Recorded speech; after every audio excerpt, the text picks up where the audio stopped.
Gente, nós vamos falar de um assunto muito interessante.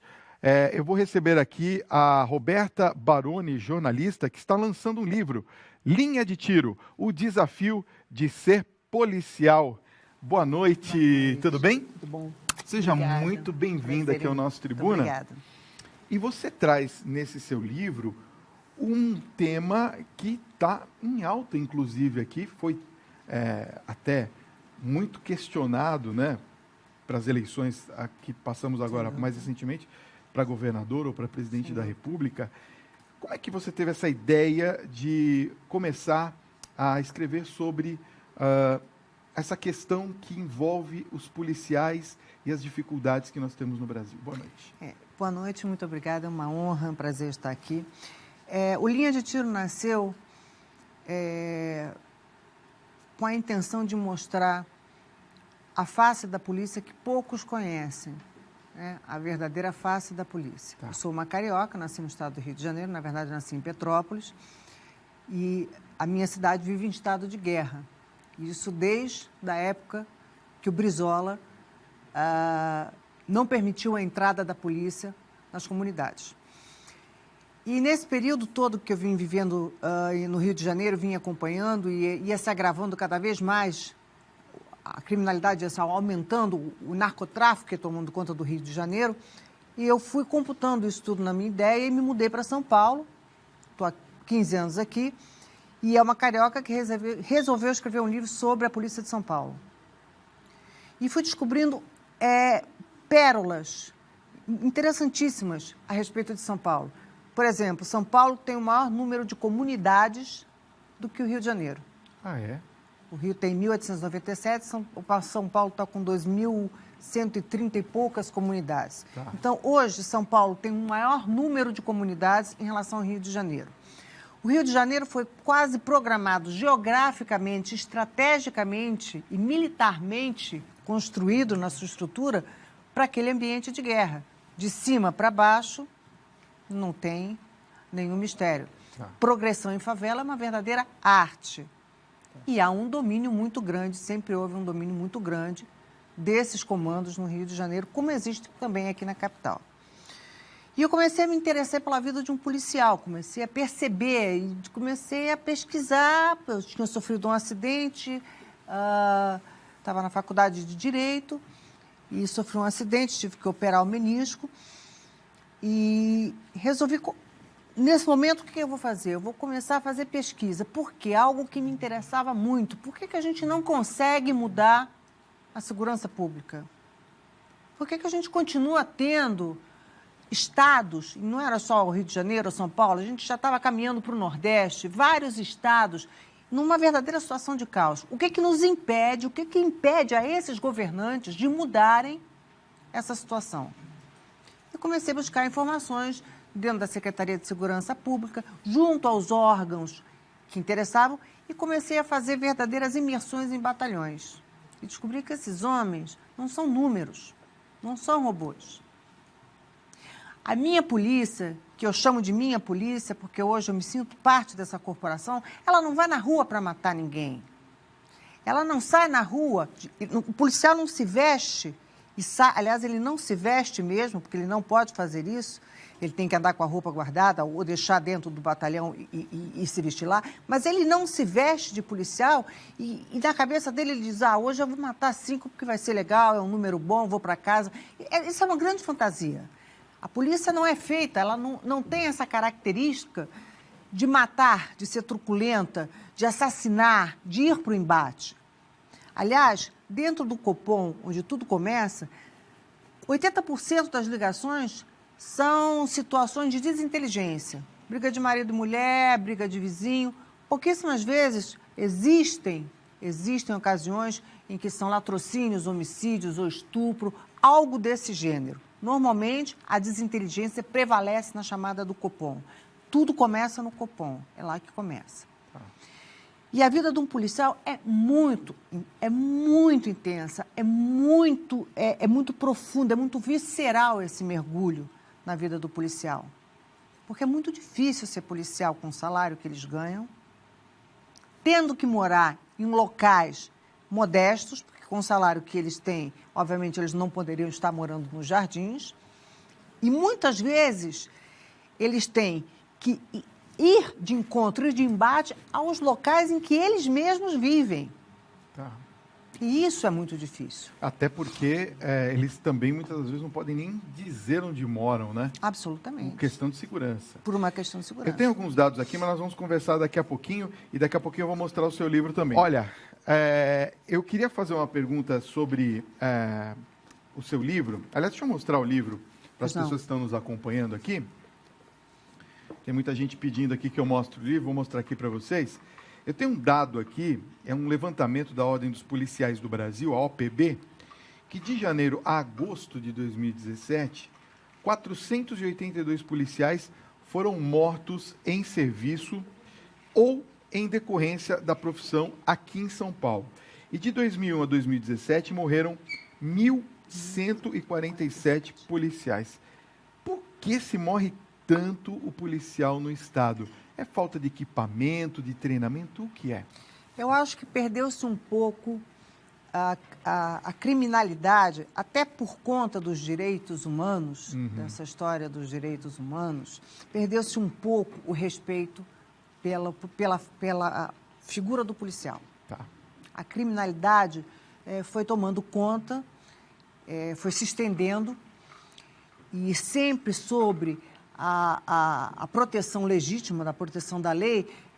Agora a gente tem audiência de custódia, a gente tem o ECA, então eu costumo dizer que o bandido novo é a melhor referência para aquele que comanda o tráfico, porque ele sabe que essa criança vai ter que entrar no estatuto da criança e do adolescente e não vai permanecer numa prisão.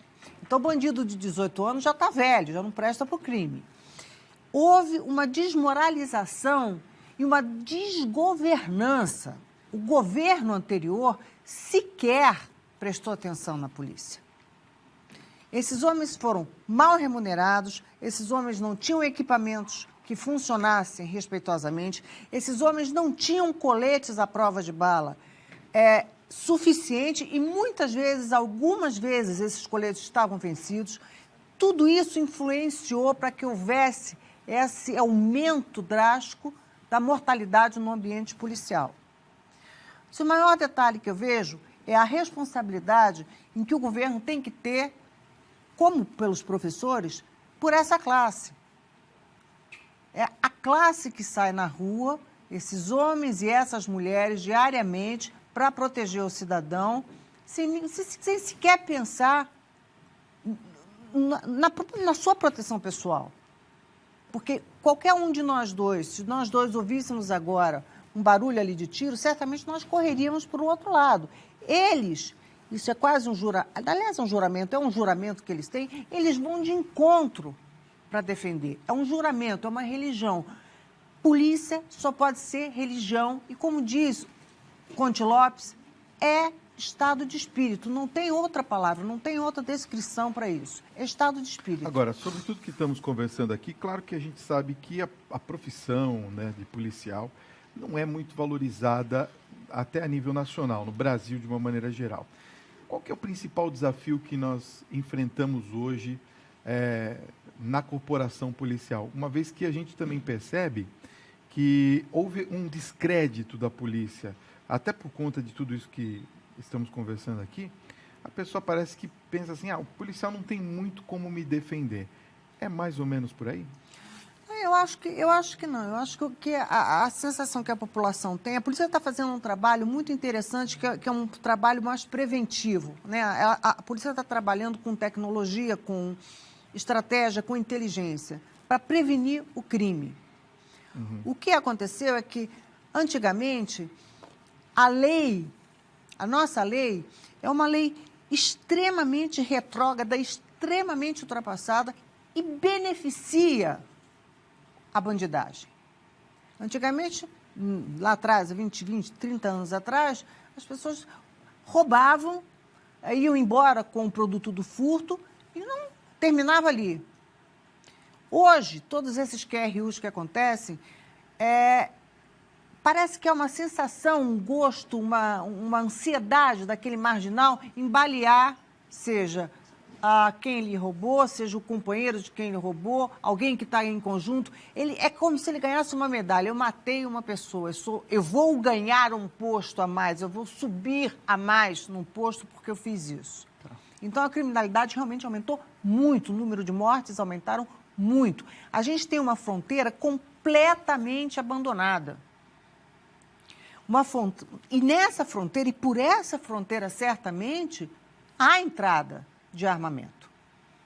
Porque ninguém vai comprar no Magazine Luiza ou nas Casas Bahia. Não funciona assim. Mas o Rio tem armamentos que surpreendem até especialistas israelenses no trato do combate. Então, é muito difícil para o policial subir com uma arma que muitas vezes pode não funcionar e se deparar com fuzis de altíssimo calibre, de altíssima potência, inclusive .50, que atravessam helicópteros, atravessam carros. Entendi. Então, a população, ela tem o apoio da polícia. A polícia se esforça ao máximo para atender a população. O problema, o governo abandonou a polícia, não só no trato do salário. Houve realmente uma ausência completa no estado do Rio de Janeiro, no estado de São Paulo, em vários outros estados. Eles foram abandonados, largados à própria sorte. Porque a gente precisa respeitar sempre os direitos humanos. Então, é muito comum se chegar numa delegacia e, em alguns casos, a primeira pergunta que se faz àquele suposto humilhante, aquele suposto assaltante, seja como for, o senhor foi machucado por algum motivo, houve algum problema? Quer dizer, é óbvio que o Estado passa, naquele momento, a custodiar a vida dele e ser responsável pelo bem-estar dele. Mas a preocupação parece que inverteu. A gente precisa se preocupar com o bandido e precisa tomar conta que ele não se machuque, etc. e tal. Eu acho que o maior problema foi exatamente isso. Governo, a atitude do governo, a falta de interesse do governo em fazer com que esses homens ganhem mais, recebam bons equipamentos e tenham todas inclusive assistência jurídica eles não têm. Para nossa curiosidade, se eles precisarem, eles não têm assistência jurídica nenhuma. Não tem, quer dizer, se tiver qualquer problema jurídico, eles têm que contratar? Constituir um advogado. Meu Deus. Olha, para escrever o livro, você conversou com algumas pessoas que são ícones aqui no Brasil. Coronel Telhada, um deles, o Capitão Conte Lopes também, e com o mais recente senador, né? Major Olímpio. De que forma você fez para que a política não interferisse na história que você queria contar no livro? Eu separei a rota do político. Ah, é? Independente, o Major Olímpio é o único que não tem, dentro desse contexto, não foi um rotariano. Certo. Conte Lopes, o Capitão Conte Lopes e o Coronel Telhada foram rotarianos. Quando eu vim para São Paulo, eu me lembro que, num determinado momento qualquer, num dia, pela Marginal, eu vi um comboio da rota passando. E eu tive a sensação que parou São Paulo. São Paulo estacionou. Qualquer um de vocês paulistas, e eu me sinto hoje também, para ver a saída do comboio das barcas. Aquele é um espetáculo. E eu comecei a imaginar, eu falei, que magia é essa? O que tem na rota? O que é a rota? Como funciona a rota? E fui buscando os ícones. E eu encontrei um livro na rota que foi escrito pelo Coronel Telhada e comecei a observar a história da rota. E resolvi, então, entrevistar esses 3 personagens que são maravilhosos como profissionais, foram maravilhosos e continuam sendo, que foram nomes, que foram basicamente comandantes de tropas de excelência. O Major Olímpio, em todos os funerais de policiais que ele pôde estar, ele esteve. Ele é o maior defensor da classe dos policiais que tem São Paulo. São Paulo tem hoje um senador de peso, que faz isso com muito respeito, porque não aparece ninguém lá. Quando morre um policial, não aparece ninguém. É uma situação de abandono mesmo, né?